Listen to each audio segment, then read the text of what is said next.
First ever factory outlet Mukunda jewellers ఈ నెల 23 వరకు శ్రావణ మాస సంబరాలు. బంగారు కొంటే వెండి ఫ్రీ. డైమండ్ ధర పర్ క్యారెట్ 48,450. ఏపీలో పథకాలకు బతికున్న చనిపోయిన నేతల పేర్లు పెట్టడం చూస్తూనే ఉన్నాం. పలు జిల్లాలకు కూడా గతంలో రాష్ట్రానికి సేవలందించడం, ప్రాణత్యాగాలు చేసిన నేతల పేర్లు పెట్టడం కూడా చూసాం. కానీ ఈసారి ఏకంగా సీఎం చంద్రబాబు పేరును ఓ జిల్లాకు పెట్టాలని టీడీపీ ఎమ్మెల్యే ఒకరు ప్రభుత్వానికి ప్రతిపాదిస్తున్నారు. దీని వెనుక కీలక కారణాలే ఉన్నాయి.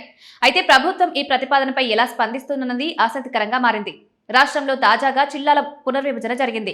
ఇందులో భాగంగా పోలవరంతో పాటు మార్కాపురం జిల్లాను కూడా ఏర్పాటు చేశారు. ఈ రెండు జిల్లాల కోసం ఎప్పటి నుంచో ఉన్న డిమాండ్ నేపథ్యంలో ప్రభుత్వం వీటిని ఏర్పాటు చేస్తూ నోటిఫికేషన్ ఇచ్చింది.